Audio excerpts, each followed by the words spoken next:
पश्चिम बंगालमधलं राजकीय नाटक काही थांबायचं काही नाव दिसत नाही। परिस्थिती इतकी गंभीर आहे। काल पंतप्रधान मोदींनी एक आपत्कालीन बैठक प्रत्यक्ष कलकत्त्याला बोलावलेली होती आणि ती बैठक त्या राज्यामध्ये आलेल्या चक्रीवादळाच्या नुकसानीच्या संदर्भातली होती।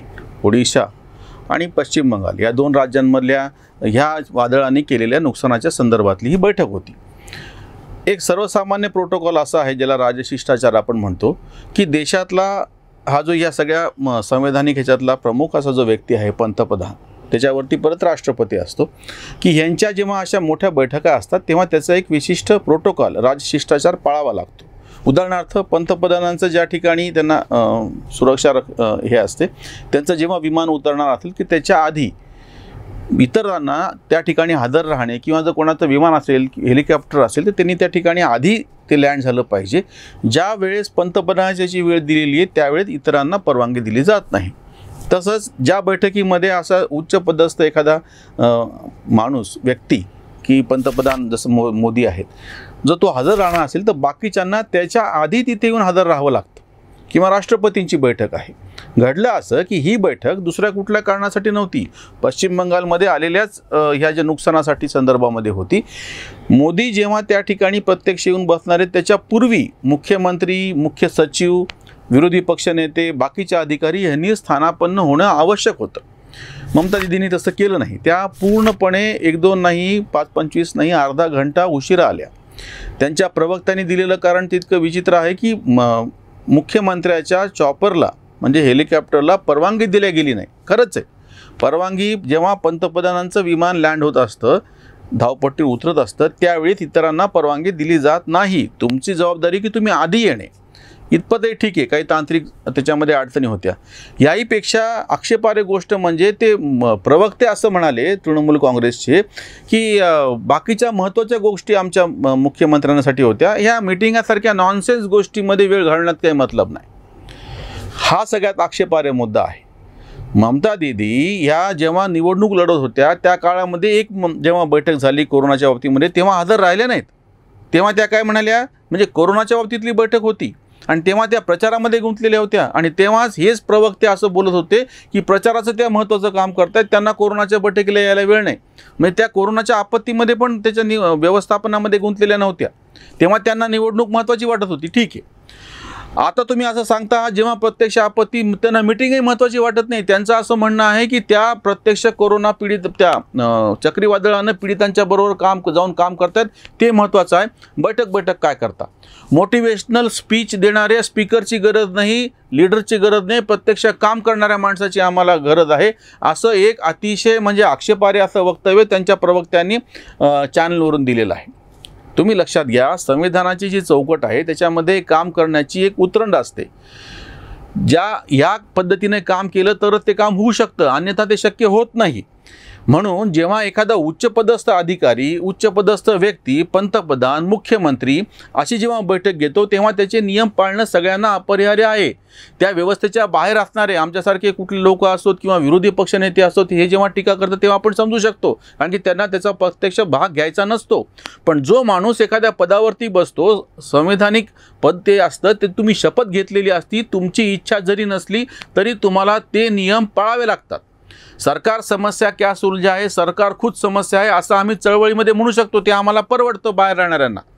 पण समजा प्रत्यक्ष त्या व्यक्तीने एखादं पद स्वीकारलं, त्याची शपथ घेतली, संवैधानिक पदावर बसला, तेव्हा त्याला हे ऐच्छिक राहत नाही।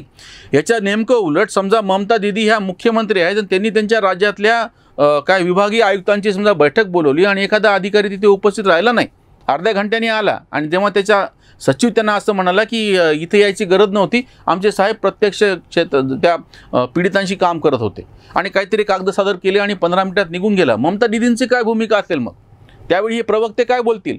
किंवा अजून पुढचं तुम्ही लक्षात घ्या, ह्या विभागीय आयुक्तानं त्याच्या भागामध्ये येणाऱ्या जिल्हाधिकाऱ्यांची बैठक बोलवली आणि त्या बैठकीमध्ये एखादा अधिकारी अर्धा घंटा उशिरा आला आणि त्याचा PA असं म्हणाला की आमचे साहेब प्रत्यक्ष कामामध्ये गुंतलेले होते, अशा बैठकीमध्ये वेळ घालवायला त्यांना वेळ नाही। हे असं चालत नाही। किंवा त्या जिल्हाधिकाऱ्यांना त्याच्या भागातल्या सगळ्या तालुका अधिकाऱ्यांची बैठक बोलवली, उपजिल्हाधिकाऱ्यांची, तहसीलदारांची बैठक बोलवली आणि कोणी तिथं अर्धा घंटा उशिरा आलं, ह्यानं प्रशासन चालणार नाही, तुम्ही लक्षात घ्या। बरं, ह्याच वेळी जेव्हा ही पश्चिम बंगालमध्ये हा असं ड्रामा, हे नाटक, ही नौटंकी जेव्हा ममता दीदी करत होते, त्याच्या बाजूलाच ओडिशामध्ये, ओडिशाचा समुद्रकिनारा जास्त मोठा आहे पश्चिम बंगालपेक्षा, त्या ठिकाणी चक्रीवादळानं जास्त नुकसान केलेलं आहे. तिथल्याही मुख्यमंत्र्याच्या बैठकीला जेव्हा पंतप्रधान गेले तेव्हा त्यांनी सगळा प्रोटोकॉल पाळला, त्यांचं स्वागत केलं, बैठकीला हजर राहिले. इतकंच नाही, बैठकीसाठी जेव्हा केंद्राने मदत देऊ केली त्यांनी नाकारली. सध्या देश मोठ्या संकटात चाललेला आहे, कोरोनाची अडचण आहे, आम्ही आमचे जे रिसोर्सेस आहेत, पैसे आहेत आमच्याकडचे ते वापरून तुम्ही फक्त ह्याच्यासाठी मार्गदर्शन करा.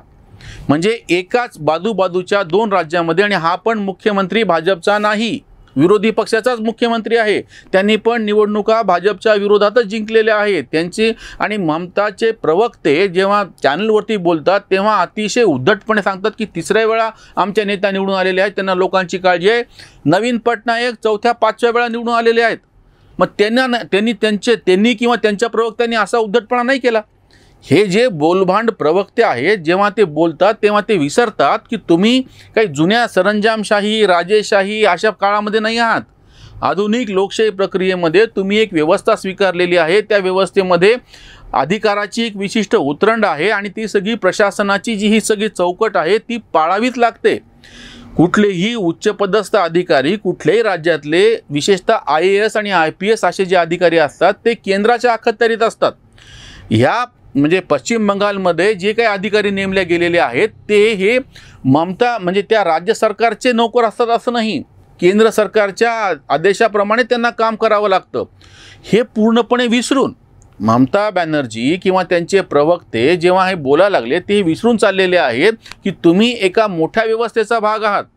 पश्चिम बंगाल हा स्वतंत्र भारताचा एक राज्य असा विभाग आहे, ते काही स्वतंत्र देश नाही आहे. पंतप्रधान मोदी आणि ममता दीदी म्हणजे हे काही दोन देशाचे प्रमुख एकमेकांना भेटतात अशी परिस्थिती नाही आहे. एका मोठ्या देशामधला तुमचं एक राज्य, एक भाग आहे आणि तुम्हाला कळत न कळतपणे केंद्रावरती अवलंबून राहावं लागतं. उलटं केंद्राला पण त्यांच्या योजना राबवण्यासाठी राज्यावरतीच अवलंबून राहावं लागतं. समजा मोदींची इच्छा नाही आहे ममता दीदींना भेटायची, पण ममता दीदी एका राज्याच्या प्रमुख आहेत, मुख्यमंत्री आहेत, तेव्हा त्यांना ती बैठक घ्यावी लागेल, भेटावंच लागेल.